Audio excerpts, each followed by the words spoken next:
오늘 찬양대 찬양도 좋고 또 우리 찬양팀의 찬양도 좋고 오늘 사인이 잘 맞춘 것 같습니다. 네, 좋은 찬양 감사드립니다. 오늘은 귀가 큰 사람이라는 제목으로 말씀을 전하겠습니다. 여러분, 귀가 큰 사람 하면 이제 어떤 의미인지 알겠죠? 물리적으로 귀가 큰 게 아닌 거 아시죠? 어떤 의미인지 여러분 설교 듣기 전에 이미 결론을 알 것입니다. 잘 듣는 사람이 돼야 한다. 이것이 오늘 설교의 주제이자 핵심이자 결론입니다. 여러분, 하나님께서는 우리에게 귀를 2개 주셨습니다. 그리고 입은 1개 주셨습니다. 의미가 있겠죠? 귀 2개에 입 1. 그러면 하나님의 의도는, 창조시의 의도는 무엇이겠습니까? 듣는 것을 더 많이 하라는 것입니까? 말하는 것을 더 많이 하라는 것입니까? 네, 우리 몸만 봐도 알 수 있어요. 귀가 2개다. 하나님이 태초에 우리를 만드실 때 귀 2개를 만드셨고 입은 1개를 만드셨다. 엄청난 사실, 의미가 그 안에 담겨져 있는 것입니다. 듣는 것을 훨씬 말하는 것보다 많이 하라는 것입니다. 여러분, 설교를 듣기 전에 스스로 생각해 보세요. 여러분은 말하는 것을 주로 합니까? 듣는 것을 주로 합니까? 말하는 걸 우리는 좋아해요. 사람은 말하는 존재입니다. 계속 말하게 돼요. 물론 공적인 자리 혹은 불편한 자리 혹은 수업 시간이나 이럴 때는 말을 안 하려고 하죠. 저도 학교에서 학생들 가르치는 사람인데요. 대학교에서 학생들을 가르치면은 질문하라고 하면 질문을 잘 안 하죠. 뭐 그런 불편한 자리니까, 오피셜한 수업 시간이기 때문에 그때는 말 안 하는 게 더 편하게 느낄 수 있습니다. 하지만 아주 편한 친구 관계에서 보십시오. 아주 편안한 모임에서 생각해 보십시오. 그때는 주로 말하고 싶어 합니다. 인간은 말하는 걸 좋아하는 존재고 자기 속 이야기를 꺼내놓고 싶어 하는 본성을 가지고 있습니다. 누군가가 내 이야기를 들어줬으면, 누군가가 내 이야기를 듣고 인정해 주었으면 하는 욕구가 우리 인간에게는 있다는 것입니다. 그래서 친한 사람들끼리 모이면 주로 서로 말하려고 하죠. 그러다 힘들죠. 여러분, 말하는 게 쉽습니까? 듣는 게 쉽습니까? 듣는 게 훨씬 어렵습니다. 말하는 게 훨씬 쉽습니다. 편안한 친구 관계에서는요, 말하는 게 훨씬 쉬워요. 저도 간간히 이제 목회자들이랑 이제 만날 때가 있는데요. 말하는 걸 굉장히 좋아하는 분들이 계세요. 그러면 이제 가만히 이제 듣고 있으면 그 듣는 것이 사실은 훨씬 힘들고 어렵습니다. 말하는 게 훨씬 쉬워요. 말하는 게. 여러분 죄송합니다. 설교는 예외로 해주세요. 설교는 여러분 주로 듣고 있고 제가 말하고 있죠. 여러분 굉장히 힘드시죠? 계속 듣기만 하니까. 듣는 게 너무너무 힘든 겁니다. 말하는 것보다 훨씬 힘들어요.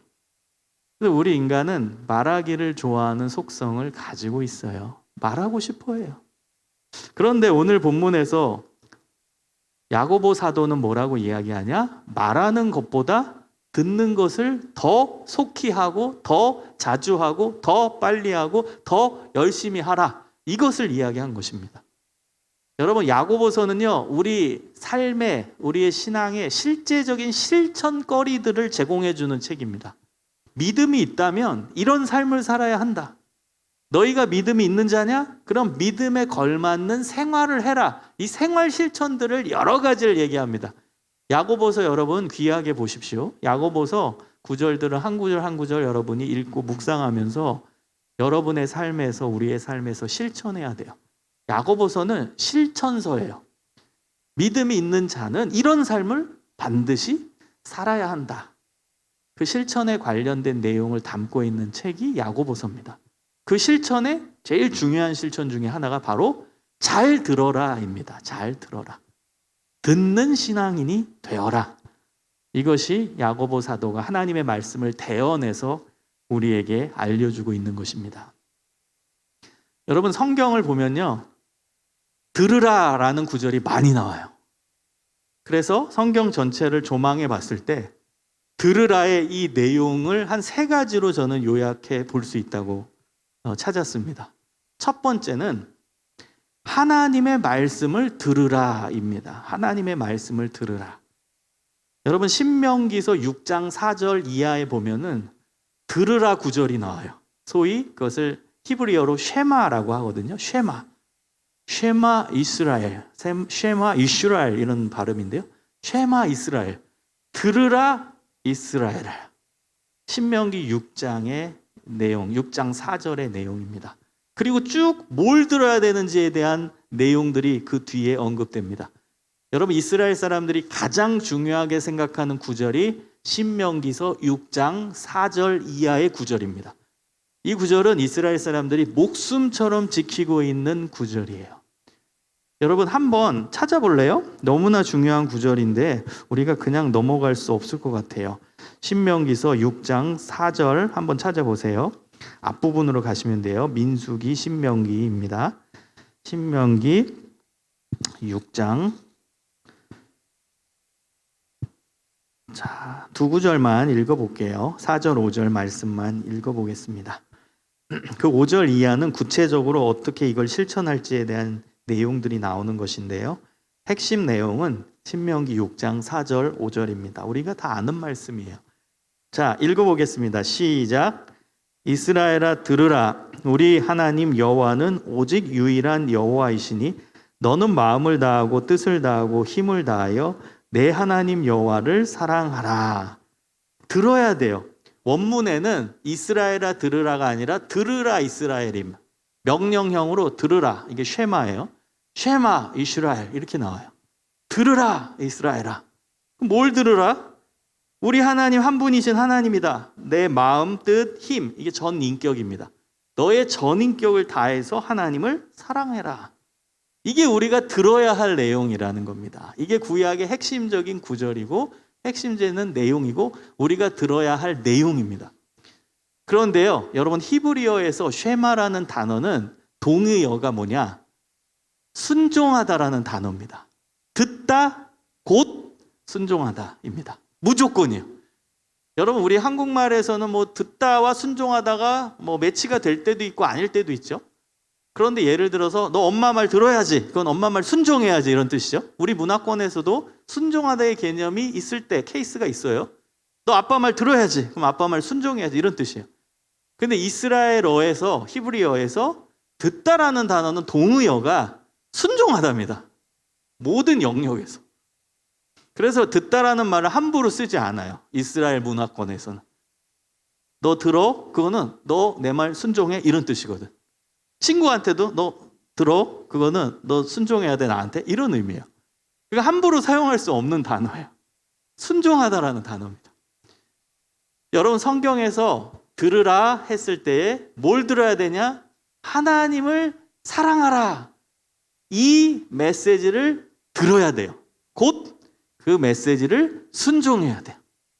이게 우리의 실천상 첫 번째입니다. 듣다라고 했을 때는 하나님의 사랑을 우리가 믿고 그 사랑을 온전히 실천해야 돼요. 하나님을 사랑해야 한다는 거예요. 그 5절의 내용을 보십시오. 신명기 6장 5절에 보면 너는 마음을 다하고 뜻을 다하고 힘을 다하여 하나님을 사랑하라. 이것이 우리가 순종해야 될 내용이라는 겁니다.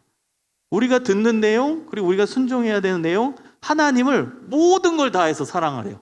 여러분, 이게 얼마나 힘듭니까? 우리는 이 구절 외우는 사람들도 있어요. 마음을 다하고 뜻을 다하고 힘을 다하여 딸딸딸딸 그냥 주문해 오신 외우는데 이건 굉장한 의미입니다. 여러분, 마음, 뜻, 힘 이게 지정의거든요. 지정의, 머리, 모든 내 생각을 다 바쳐서 하나님 사랑하고 마음, 내 감정을 다 바쳐서 하나님을 사랑하고 의, 지정의, 의지예요. 내 모든 의지는 실천과 연결되거든요. 실천을 모든 행동을 다 하나님 사랑하는 행동으로 하라. 이거 얼마나 어려운 구절입니까? 여러분, 전인격적으로 지정의를 다 바쳐서 하나님을 사랑하라? 이건 굉장한 메시지고 굉장히 어려운 메시지예요. 여러분, 하나님을 사랑해야 되는데 그냥 사랑하면 안 돼요. 내 생각, 모든 생각들이 하나님 사랑과 연결돼야 되고, 내 모든 감정이 하나님 사랑과 연결되어야 하고, 내가 하고 있는 모든 행동들이 하나님 사랑과 연결되어야 한다는 거예요. 그게 마음을 다하고 뜻을 다하고 힘을 다하여 하나님을 사랑하라의 의미입니다. 어렵죠? 여러분, 우리의 실천 사항입니다. 우리가 듣다라고 했을 때는 그 하나님 사랑을 실천하는, 하나님을 온전히 사랑하는 것을 실천하는 삶을 살아가는 것입니다. 자, 두 번째, 성경에서 이야기하고 있는 이 듣다의 의미는요, 말하지 말라. 오늘 야고보서와 연결되는 거예요. 말하는 것을 더디하고 듣는 것을 속히 하라 했을 때 이 듣다의 의미입니다. 문자 그대로 말하는 거는 적게 하고 듣는 것은 많이 하라라고 성경은 잠언서에서도 나오고 오늘 보면 야고보서에서도 나와요. 이런 의미로 두 번째 의미로 쓰여져요. 말하는 것을 적게 하고 듣는 걸 많이 하라 했을 때 듣다의 의미로 성경은 두 번째 의미의 듣다를 언급하고 있습니다. 여러분, 문자 그대로입니다. 말하는 걸 적게 하고 듣는 걸 많이 하라요. 근데 왜일까요? 그 이유가 있습니다. 그 이유가 오늘 본문에 나옵니다. 말을 많이 하면 성을 내게 된대요. 분을 내게 된대요. 이게 야고보 사도가 말하지 말라, 말을 적게 하라는 이유입니다. 듣는 걸 잘하라라는 이유입니다. 말을 많이 하게 되잖아요. 그럼 거기에 감정이 실려서 화도 잘 낼 수 있대요. 여러분, 그렇지 않나요? 예를 들어서 지금 여기 커플들 있죠? 그러면 이제 말하다가 싸움 나죠. 웃고 있어요. 막 말하다가 그다음 서로 말하다가 싸움이 납니다. 분이 납니다. 여러분, 말을 많이 하면 실수하게 돼요. 말을 많이 하면 실수해요. 말 실수하죠. 그러다가 상대방은 상처받고 그러면서 서로 격해지면서 갈등하면서 싸우게 되는 거예요. 분을 내게 돼요. 야고보 사도가 기가 막히게 우리의 본성, 우리의 삶의 습관들을 알고 있는 거예요. 그래서 듣기는 속히 하고 말하기는 더디하고 그다음 뭐? 성내기도 더디하라. 말을 적게 하면 성내는 게 적어진다는 거예요. 그리고 분을 내는 것이 하나님의 의를 이룰 수 없다라고 얘기하는 겁니다. 여러분, 분내는 게 그렇게 신앙적으로 나쁜 겁니다. 안 좋은 겁니다. 여러분, 굉장히 충격적인 구절 한 구절 더 알려드릴게요. 에베소서 4장 26절에서 27절을 보면 이렇게 나옵니다. 분을 내어도 죄를 짓지 말며 해가 지도록 분을 품지 말고 마귀에게 틈을 주지 말라. 여러분, 이게 무슨 의미냐? 오늘 본문과 연결되는 내용이거든요. 분을 내지 말래요. 화를 내지 말래요. 화를 내는 것은 어떻게 돼요? 죄를 짓게 되는 길로 간대요. 그 다음 화를 내는 것은 마귀가 내 안에 들어올 틈을 내주는 거래요. 무서운 구절입니다, 여러분. 여러분, 화를 내는 거 나는 원래 다혈질이니까 여러분 합리화하면 안 돼요. 신앙적으로 볼 때는 이건 굉장히 무서운 이야기입니다. 화를 내는 것은요, 죄를 짓도록 이끌게 만들고 그 다음에 내 안에 마귀가 들어올 틈을 만들어내는 거래요. 화를 내는 순간 내 안에 마귀가 들어온다라는 거죠. 무서운 구절이에요. 그래서 여러분, 오늘 본문과 에베소서 4장 26, 27절과 연결을 지으면 말하기를 더디해야 하는 이유는 말하다가 분을 낼 수 있고 분을 내면 죄를 짓게 되고 죄를 짓고 마귀가 내 안에 들어올 틈을 만들어주기 때문에, 그래서 말하기는 더디하고 듣는 걸 속히 하고 즐겨하고 많이 하라입니다. 여러분, 이거는 구체적인 실천 사항이에요. 잘 들으세요. 잘 들으세요. 다른 사람의 이야기도 듣고 내 내면의 소리도 듣고 차분하게. 여러분, 잘 들으면은요, 내 안에 놀라운 하나님의 성품이 맺어집니다. 여러분, 잘 들으려고 해보세요. 하나님의 음성을 들으려고 해보고 상대방의 이야기를 들으려고 해보세요. 그러면 차분해져요. 차분해져요. 내 감정이 차분해지고 내 성품으로 연결이 되더라고요. 제가 신학대학원 재학 중에, 여기 우리 전도사님도 이제 신학대학원 재학 중에 이제 다녀왔을 텐데요. 우리는 이제 기독 수도원에 이렇게 침묵 훈련을 하러 갑니다. 침묵 훈련이요. 말하지 말라는 거예요. 그야말로 이거는 훈련으로 말을 못하게 해요. 3박 4일 동안 말을 한마디도 못하게 합니다. 처음엔 얼마나 근질근질한지 몰라요. 말을 못하게 하니까 얼마나 근질근질하겠어요. 저도 말하는 거 좋아하거든요. 말을 못하게 하니까 막 너무 근질근질 하는 거예요. 그런데 한 이틀 지나니까요, 마음이 차분해져요. 그리고 첫날에는 말을 안 하니까 생각이 막 돌고 있더라고요. 이 말로 쏟아내야 되는데 못해가 머릿속에서 생각이 더 많아져. 이 생각 저 생각 막 너무 복잡한 거. 그러다가 이틀째 되니까 그 생각도 정리가 되면서 차분해지더라고요. 내 감정이 너무 고요해지는 거예요. 전 신비 체험을 했어요. 너무 고요한, 내 평생에 그렇게 고요해 본 적이 없어요. 내 마음이 그렇게 고요해 본 적이 없을 정도로 차분해지는 거예요. 그때 제가 쓴 시가 있습니다. 한참 된 거예요. 그 골방에 들어가서 침묵훈련 하거든요. 그때 쓴 시예요. 제가 찾았어요. 신학대학원 때. 뭐 엄청 오래된 이야기인데요. 그때 이런 시를 썼더라고요. 한번 들어보세요. 침묵. 제목이 침묵이에요. 고요 속에 침묵하며 고요 속에 내던져진 자여, 그대는 자신의 내면을 바라보고 있는가? 그대는 거울 속에 비춰진 자신의 모습을 보고 있는가? 고요 속에 묵상하며 고요 속에 기도하는 자여, 그대는 무엇을 바라보고 있는가? 그대는 무엇을 생각하고 있는가? 모든 욕망의 파도 잠재우며 모든 세상의 잡념에서 자유하며 다가오는 평안을 맛보고 있는가? 평안 속에 메아리 치는 진리의 음성, 그 자비로운 주님의 음성을 그대는 듣고 있는가? 이렇게 시를 썼더라고요. 찾았는데. 여러분, 차분해지면서 하나님의 음성이 들리고, 그리고 다른 사람을 수용할 수 있는 마음을 주시더라고요. 여러분, 다른 사람의 이야기를 들을 수 있는 마음 상태가 되더라고요. 여러분, 말하는 것을 줄이고, 그러면서 야고보 사도의 의도처럼 성내는 걸 없애고, 그래서 차분해진 내 마음으로, 그 다음에 진실된 내 신앙의 모습으로 귀가 큰 사람이 되시기를 주님의 이름으로 축원합니다. 세 번째입니다. 성경에서 세 번째로 언급하는 들어라, 듣다, 이 의미는 다른 사람을 공감하라입니다. 공감하라. 성경에서 이 들음도 많이 언급돼요. 상대방의 이야기를 듣는다라는 것은 상대방의 이야기를 듣고 아유 쟤는 왜 저래, 쟤는 왜 저렇게 행동해 라는 정죄가 아니라, 그건 바리새인, 그 다음에 사두개인과 같은 예수님이 비판하신 존재들이 했던 들음이고, 잘못된 들음. 예수님이 말씀하신 들음은 뭐예요? 상대방을 공감하라입니다. 여러분, 예수님이 이 땅에 오셔서 병자, 그 다음에 힘든 자, 소외된 자, 가난한 자, 억울한 자, 괴로운 자, 그들의 이야기를 들으셨어요. 공감하십니다.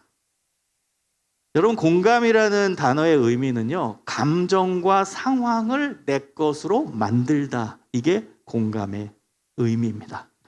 감정과 상황을 내 것으로 만들다. 예를 들어서 우리 고등학교 3학년 학생이 대학 지원을 했는데 떨어졌어요. 그리고 청년부에 올라왔네요. 그럼 여러분이 그 친구를 공감한다 했을 때는, 그 학생이 대학 입시를 지원했는데 떨어졌을 그 상황, 그 안타까운 상황, 그 괴로운 상황, 그리고 그때 느꼈을 실패감, 좌절감의 그 감정을 내 것으로 만드는 것, 이게 공감이에요. 내가 그 사람과 하나가 된다라는 거예요. 여러분, 예수님은요, 어렵고 힘들고 가난하고 소외된 사람들에게 봉사하신 게 아닙니다. 그들 속에 들어가셔서 공감하신 거지. 봉사와 공감은 완전 다른 차원이에요. 봉사는 그냥 나는 아닌데 불쌍하니까 돕는다, 이게 봉사죠. 여러분, 우리가 어느 기관에 봉사하러 간다, 그럼 우리 삶은 변화가 없잖아요. 그냥 가서 한두 시간 그냥 도와주는 거지. 공감은 그 안에 들어가는 거예요. 내가 노숙인 봉사를 한다. 저는 대학교 2년 동안 노숙인 봉사를 했는데요. 봉사는 그냥 내 생활은 변화가 없이 그냥 가서 한두 시간, 두세 시간 돕는 거예요. 공감은 내가 노숙인이 되는 거예요. 그들 속에 들어가서 그들과 함께 사는 거예요. 이게 공감입니다. 똑같이 되는 거예요. 상황과 감정을 내 것으로 만든. 우리 예수님은 봉사하신 게 아니에요. 가난하고 소외되고 억울하고 힘든 사람 그 공동체 안에 들어가서 같이 먹고 사시면서 그들에게 천국 복음을 전하시고 그들의 아픔을 치유하시고 그들의 병을 고쳐주신 분이에요. 그 안에 들어가신, 공감하신. 여러분, 들음은 공감입니다. 그 상황, 그 감정 내 것으로 만들어 보세요. 이 들음이 하나님이 원하시는, 예수님이 그렇게 우리에게 요구하시는 들음입니다. 우리 세로원 이야기를 들을 때 아, 그렇구나, 나는 아닌데 아이고 불쌍하다. 아니에요. 여러분, 그런 차원은 아닙니다. 진짜 공감은 그 사람의 아픔, 그 사람의 상황 내 것으로 만드는 거예요. 얼마나 힘들까? 내 것으로 공유해 보세요. 얼마나 힘들까? 얼마나 괴로울까? 얼마나 내 것으로 만드는 거예요. 물론 실제적으로 내가 그 상황이 될 수는 없죠. 삶이 다르니까. 그러나 최선을 다해 예수님이 의도하신 대로 내 것이라고 받아들여 보는 거예요. 여러분, 그 공감의 삶을 살 때 우리는 정말 멋있는 크리스찬이 됩니다. 이 세상을 치유하는 크리스찬이 됩니다. 여러분 직장 생활 가운데서, 여러분 학교 생활 가운데서, 여러분이 소속되어 있는 공동체 가운데서 많은 사람들 위로할 수 있는 멋있는 따뜻한 크리스찬이 될 수 있어요. 이런 크리스찬을 하나님은 원하세요. 예수님은 원하십니다. 우리 이런 크리스찬 돼야 돼요. 세상 얼마나 지금 힘듭니까? 힘들어하는 사람 주변에 얼마나 많습니까? 그들을 진짜 공감해야 돼요. 공감의 들음이 있어야 돼요. 들어야 돼요. 그들의 이야기를 듣고 내 것으로 내면화하고 그들을 품고 사랑할 수 있어야 됩니다. 여러분, 오늘은 영상을 보려고 해요. 제가 이제 그 한 달 동안의 설교를 좀 테마를 좀 정하려고 해요. 한 주는 우리 성경 공부하는 설교, 한 주는 기도 설교를 하면서 우리가 좀 더 찬양과 기도에 집중하는 주간을 한 주 마련할 거고요. 한 주는 좋은 영상과 함께하는 설교를 할 거예요.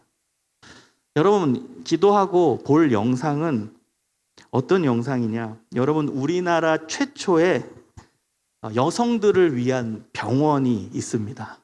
지금은 나중에 얘기할 텐데요. 지금은 어느 병원이에요? 그러나 처음 그 이름은 보구여관이었어요. 보구여관, 한자입니다. 모든 여인들을 구하는 집이라는 의미입니다.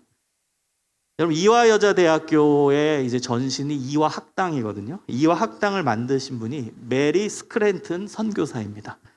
그 메리 스크랜튼 선교사의 아들이 윌리엄 스크랜튼이고 의사 선생님이셨어요. 그분도 아들도 우리나라에 와서 의료 선교를 한 의사 선생님이십니다. 그분이 처음으로 한국의 여성들만을 위한 병원이 필요함을 절감하고 설립을 추진하고 시작이 됐습니다.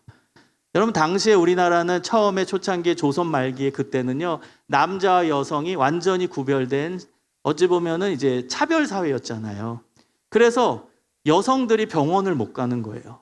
그리고 남자들과 함께 있는 병원에 못 가고, 남자 의사가 있는 병원, 그때 의사 선생님들도 이제 외국에서 오신 선교사님, 의료 선교사님들이었는데 남성들이었어요. 그러니까 이 여성, 조선 여성들은 그 남성 의사들이 진료하는데 못 가는 거예요. 그러니까 아픈데도 못 가는 거예요, 병원에. 그러다가 돌아가시는 분도 너무 많았고 죽는 사람도 너무 많았어요. 사회적 약자, 너무나 약한 존재들을 이 윌리엄 스크랜튼 의료 선교사, 이 메리 스크랜튼 여사의 아들이 본 거예요. 그래서 여성들, 조선 여성들만을 위한 병원을 만들자 해서 설립한 게 바로 보구여관입니다. 그리고 그 다음에 이제 감리교 여자 의사 선교사님이신 하워드라는 선교사님께서 우리나라에 오십니다. 그분과 그 다음에 윌리엄 스크랜튼 이 의사와 연합이 돼서 이제 병원을 개업해서 의료 진료 활동을 하게 됩니다. 그리고 고종 황제가 그 이름을 붙여준 거예요. 보구여관이라고, 세상의 모든 여인들을 구하는 집이라고 고종 황제가 그 이름을 하사하게 됩니다. 여러분, 감리교의 이제 의료 선교사이던 여성 선교사, 여성 의료 선교사인 이 하워드 그 선교사가 처음에 이 보구여관에서 진료를 할 때 처음 10개월 동안 1137명의 여성이 와서 진료를 받았대요. 다음 연도에는 1423명이 치료를 받았고요. 엄청나죠? 그래서 과로로 쓰러지세요. 그래서 더 이상 의료 활동을 못 하셔서 그분은 귀국하시고 그 다음에 그 유명한 셔우드 선교사님이 오세요. 나중에 제가 셔우드 선교사님의 일대기도 말씀드릴게요. 셔우드 여자 의료 선교사십니다. 이분도 오셔서 10개월 동안 2350명의 환자를 진료하십니다. 그리고 그 다음 연도에 이 셔우드 선교사가 온 다음 연도에 여성 최초 의학 교육을 실시합니다. 여성을 위한 의료 사업은 여성의 손으로라는 구호로 여성들만을 위한 의사를 양성하는 양성기관을 만들게 됩니다. 여기서 훈련받은 우리 한국인 최초의 의사가 김에스더라는 분이십니다. 이분이 우리나라 최초의 여자 의사. 이 교육기관에서 배출된 의료인입니다. 여러분, 이 기관이 지금의 이화여자대학교 의과대학 부속병원의 전신이 되는 거예요. 그리고 이 서우드 이 여자 의료 선교사님께서 만드신 그 의료기관이 이화여자대학교 의과대학이 되는 것입니다. 여러분, 이런 이제 여자 의사 선교사님들의 삶을 보면 얼마나 숭고한지 몰라요. 얼마나 가슴 따뜻한지 몰라요. 얼마나 감동이 되는지 몰라요. 저는 이분들의 일대기를 책으로 읽고 요즘 영상으로 많이 찾고 보고 있는데요. 너무나 감동이 돼요.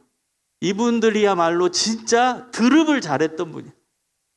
하나님의 음성을 듣고 조선 땅으로 가라. 저기에 너무나 힘든 한국의 조선의 여성들이 있다. 진료 못 받고 죽어가는 저 영혼들이 있다. 그 하나님의 음성을 듣고 그 낯설고 힘든 우리 조선 땅에 오는 거예요. 그리고 어렵고 힘든 사람의 이야기를 공감하면서 우리 조선 여성들의 이야기에 공감하면서 그 아픔에 공감하면서 의료 선교를 하고 그들을 치료하고 그들을 품고 그들을 교육하고 그들을 하나님의 사랑으로 인도하는 사역을 했다는 거예요. 여러분, 이러한 놀라운 하나님의 역사, 하나님께서 원하시는 들음을 실천한 위대한 신앙의 선배들이 우리나라 교회 역사 가운데 있습니다.